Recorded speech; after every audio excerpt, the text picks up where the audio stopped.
सभी भाषाओं में अपने आप कन्वर्ट हो जाती है। स्वभाव, ऐसा उसका स्वभाव है।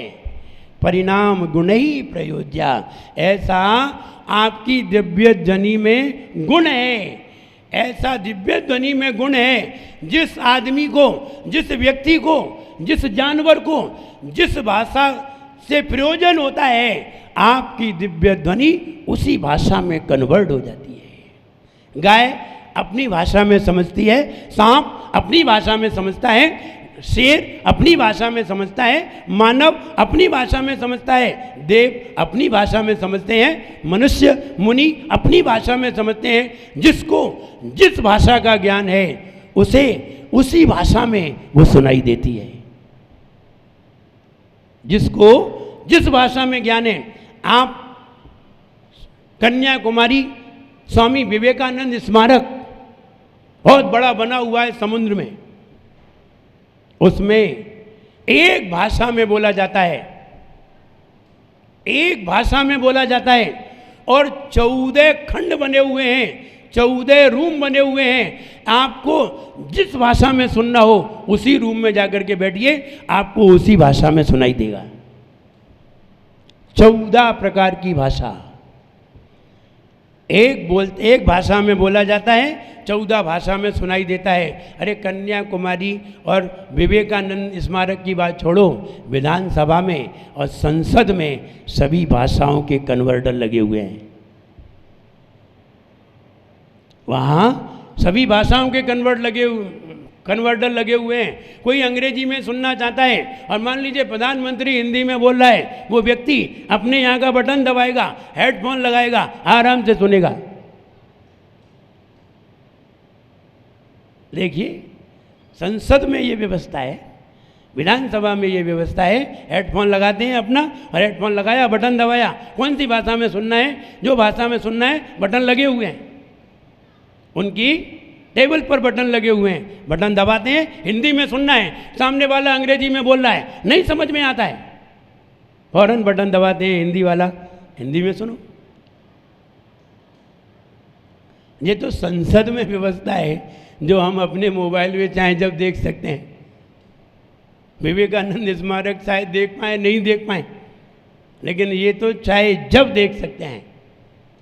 बटन लगे हुए हैं, एक माइक लगा हुआ है, माइक उनके पास ही रहता है। बोलने के लिए आप अपनी भाषा बोलिए, सुनने के लिए बटन दबाइए। जिस भाषा को सुनना है उस भाषा को सुनिए। ये व्यवस्था बिल्कुल सही है। भगवान की दिव्य ध्वनि, और वे तो तीर्थंकर भगवान हैं, और उनकी दिव्य ध्वनि जब खिरती है तो ओंकार ध्वनि में खिरती है। लेकिन जब वो पेश होती है तो जो जिस भाषा में समझना चाहता है उसे उसी भाषा में समझ में आ जाती है। संगी पंचेंद्रियों की 718 भाषाएं ही होती हैं, इससे ज़्यादा होती नहीं है। इसलिए और सुनने का अधिकार उसे ही है जो संगी है। भाषा सुनने का अधिकार सिर्फ संगी को है। असंगी हैं, जिनके कान नहीं है, उन्हें सुनने का अधिकार नहीं है। किसके कान नहीं होते हैं? कई लोग कहते हैं चींटियां कभी सोती नहीं हैं। अरे चींटियों की आंख ही नहीं होती, सोएंगी क्या? चींटियों की आंख ही नहीं होती। मक्खी सोती है, मच्छर सोते हैं, इनकी आंख होती है। लेकिन जिनके कान नहीं होते वो सुनेंगे कहते हैं। कई लोग कहते हैं सांप के कान नहीं होते हैं। अरे सांप पंचेंद्रिय होता है, संगी होता है। एक बार तुम उसे डंडा मार के तो देखो, वो तो नहीं छोड़े तुम्हें लंदन तक। अगर उसकी खोपड़ी नहीं होती, मन नहीं होता, तो तुम्हें कैसे पहचान लेता? उसके मन होता है, संगी होता है, और कान से सुनता है। कोई शरीर से कोई सुन सकता है? तुम्हारे कान बंद कर दें तो तुम्हें कुछ सुनाई देगा? जब तुम्हें सुनाई नहीं दे सकता तो सांप को कैसे सुनाई देगा? अगर बहरे व्यक्ति को शरीर से सुनाई नहीं देता तो सांप की धुन जो उसकी वो बजाता है, बांसुरी से जो बजाता है, बीन से जो बजाता है, तो सांप को सुनाई गाय से देता है। कान नहीं होते तो कहते, पढ़ो जरा शास्त्र में कि सांप कितनी इंद्रिय है। सांप पंचेंद्रिय है, और खतरनाक सांप आगे आएंगे तो बताएंगे। आप 37 पे आ रहे हैं। नहीं 41 पे आएगा खतरनाक सांप कैसा होता है, फिर आपको बताएंगे कि सांप की क्या क्या धारणाएं होती हैं, कौन सा सांप खतरनाक होता है, कौन से सांप की मेमोरी शार्प होती है और कौन से सांप की मेमोरी डल होती है, और जिसकी मेमोरी होती है वो उतना ही ज़्यादा खतरनाक होता है। इसलिए सांप का जब आएगा तब सांप के बारे में समझाएंगे। अभी स्वर्गापवर्ग यानी आपकी वह दिव्य ध्वनि है भगवान, आपकी दिव्य ध्वनि स्वर्ग और मोक्ष का मार्ग बताती है, स्वर्ग और मोक्ष का रास्ता बताती है और सभी भाषाओं में अपने आप स्वभाव से ही कन्वर्ट हो जाती है। ऐसी आपकी अलौकिक दिव्य ध्वनि है हे भगवान, आपकी ऐसी दिव्य ध्वनि जो मोक्ष और स्वर्ग का रास्ता बताने में चतुर है और सभी भाषाओं में स्वभाव से ही कन्वर्ट हो जाती है। ऐसा दिव्य ध्वनि का परिणाम है, ऐसा दिव्य ध्वनि का स्वभाव है। जैसे कि हमारा स्वभाव कौन कौन सी भाषा बोलने का है, जो हम भाषा जानते हैं उन्हीं का है, लेकिन आपकी जो दिव्य ध्वनि है वो सभी भाषाओं में अपने आप कन्वर्ट हो जाती है। ये सबसे बड़ा चमत्कार है कि हम कोई भी भाषा के लिए हमने यंत्र नहीं लगाए और फिर भी सभी को अपनी अपनी भाषा में सुनाई दे जाता है, सब अपनी अपनी भाषा में समझ लेते हैं। ये दिव्य ध्वनि का एक अतिशय है। जो कह रहे थे कि कोई चमत्कार दिखाओ, ये चमत्कार नहीं है तो क्या है? ऐसा चमत्कार तो तुम्हें कोई भी मशीन में ना मिले। अभी तक किसी ने ऐसा चमत्कार पैदा नहीं कर पाया कि एक भाषा बोले और 718 भाषाओं में निकले। अभी तक ऐसा हुआ ही नहीं है और न होगा, क्योंकि इसको सिर्फ तीर्थंकर ही कर सकते हैं और कोई कर भी नहीं सकता। इसलिए हे भगवान, स्वर्ग और मोक्ष का रास्ता बताने वाली, सभी भाषाओं में स्वभाव से ही कन्वर्ट होने वाली आपकी दिव्य ध्वनि अत्यंत अतिशयकारी है, इसका भावार्थ है। प्यारे आदिनाथ भगवान करे गुरु मान तुंग गुणगान, जिन्हें नित्य धोक हमारी है। भक्तामर स्तोत्र की महिमा सबसे न्यारी है, कि मोरी सुन लइयो हृदय में गुन लइयो। स्वर्ग मोक्ष का मार्ग बताकर उनकी खोज कराती, सत्य धर्म का तत्व बताती, 3 लोक दिखलाती। द्रव्य गुणों पर्यायों को जो विशद रूप में गाए, ओमकार में निकले गुण में दिव्य ध्वनि कहलाए। जिसे सुन करके होता ज्ञान, सुने वह पा जाता निर्वाण। ध्वनि सब गुण की क्यारी है, भक्तावर स्तोत्र की महिमा सबसे न्यारी है। कि मोरी सुन लइयो हृदय में गुन लइयो। मोक्ष स्वर्गों का दिखाती रास्ता हमको, दिव्य तत्वों धर्म का दे बोध ये सबको। दिव्य दुनिया सी प्रभु की है बिसद प्यारी, द्रव्य गुण पर्याय कहती सर्व सुखकारी। 8 10 7 शतक भाषा में कीर्ति धन आदिनाथ गुरुमान तुंग को करो नमन। हो विनम्र भक्तामर गाँव में पावन आदिनाथ गुरुमान तुंग को करो नमन। हो भक्तामर है प्यारा तो सब मिल गाओ रे। भक्तामर है प्यारा स्तोत्र सब मिल गाओ रे। आदि प्रभु को आदि प्रभु को सब शीश झुकाओ रे। भक्ता अमर है प्यारा स्तोत्र सब मिल गाओ रे। हो भक्ता अमर है प्यारा स्तोत्र सब मिल गाओ रे। स्वर्ग मोक्ष बतलाती है तत्व खोज करवाती है। स्वर्ग मोक्ष बतलाती है तत्व खोज करवाती है। सत्य धर्म दिखलाती है सत्य धर्म दिखलाती है। सत्य धर्म दिखलाती है सत्य धर्म दिखलाती है। द्रव्य गुणों पर्यायों में विशद सभी भाषाओं में। द्रव्य गुणों पर्यायों में विशद सभी भाषाओं में। दिव्य ध्वनि कीर्ति हो दिव्य ध्वनि कीर्ति निशंक बनाए रे।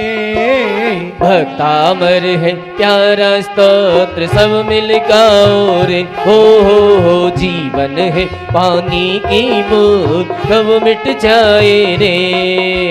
होनी अनहोनी हो होनी अनहोनी कब क्या घट जाए रे।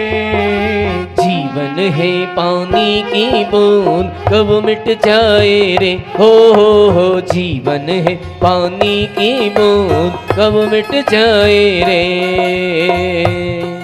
इस तरह 35 छंद कंप्लीट। 13 छंद शेष रह गए हैं और दिन हमारे पास कितने हैं? आज कितनी तारीख हो गई? 24। अब दिन रह गए 7 और 7 दिन। 1 तारीख को तो विधान है। 7 दिन शेष रह गए हैं और 13 छंद हैं। कोई बात नहीं, अगर नहीं होते हैं तो पर्यूषण पर्व है, शाम को ये भक्तामर छंद होगा। जल्दी भागने की जरूरत नहीं है। और कल हम बता रहे थे हस्त लक्षण के बारे में, आगे जो लक्षण के बारे में कथन आता है। 8 निमित्तों में हम 5 निमित्त बता चुके हैं। 3 निमित्त शेष हैं। नंबर 1 लक्षण, नंबर 2 अंतरिक्ष, नंबर 3 स्वप्न। ये 3 निमित्त अभी बकाया हैं। अभी 5 निमित्त हो पाए हैं और मुझे लगता है 5 निमित्त को बताते बताते 10 या 12 दिन हो गए। आज फिर कल लक्षण के बारे में बताते हैं। जिसकी हथेली, ये हथेली पीली दिखाई देती हो, हथेली में पीलापन हो, वो व्यक्ति शास्त्रों को बहुत पढ़ते हैं। ऐसे लोग शास्त्रों को बहुत पढ़ते हैं जिसकी हथेली पीली होती है। और जिसकी हथेली अगर पीली न हो करके नीली हो, नीलापन आए, इस हथेली में नीलापन आ जाए, ऐसा व्यक्ति दुराचारी होता है। दुराचारी, खराब आचरण वाला, ऐसा व्यक्ति दुष्ट आचरण वाला होता है। सिकुड़ी हो, यानी इसमें सलबटें आती हो, सिकुड़ापन हो, दबी हो, सिकुड़ी हो, अथवा पतली हो, अथवा ऐसा व्यक्ति डरपोक होता है, कमजोर, डरता है, हर एक बात में डरेगा, डरपोक होता है, दुर्बुद्धि होता है। बुद्धि भी इसे नहीं होती, जो मन में आया सो करता है, जो मन में आया वो करता है। आज हम प्रथम सागर जी को एक बात पढ़ा रहे थे। सदा था तो रवि शेषा दक्षो बल्लभदे रुन्मत्तवत, एक सूत्र पढ़ा रहे थे। हमने कहा देखिए सूत्र क्या कहता है। जैसे सत्य और असत्य का ज्ञान नहीं होता, ऐसा व्यक्ति जो मन में आया वो करता रहता है और ये समझता है आई एम राइट, ये भी समझता है। ऐसा नहीं है, वो ये नहीं समझता कि हम गलत हैं। नहीं नहीं, जो मन में आया वो करता है।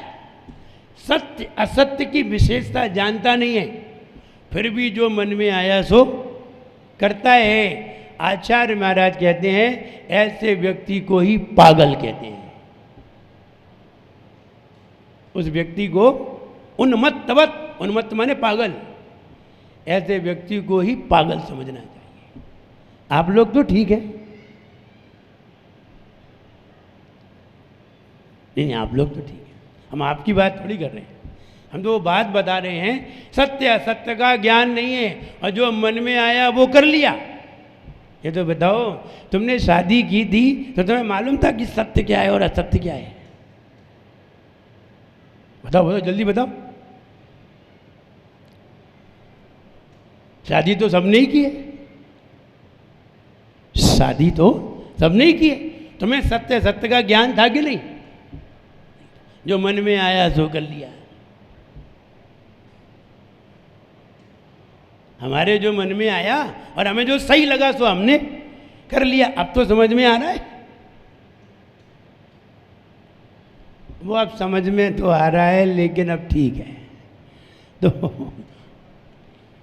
कहने का मतलब, जिसकी नीली हथेली होती है वो व्यक्ति दुर्बुद्धि होता है और दुराचारी होता है, लेकिन जिसकी हथेली पीली होती है, वो जिसकी हथेली सफ़ेद होती है, यहाँ सफ़ेदपन ज़्यादा होता है, इतने हिस्से पे सफ़ेद ज़्यादा होता है, ऐसा व्यक्ति दरिद्री होता है।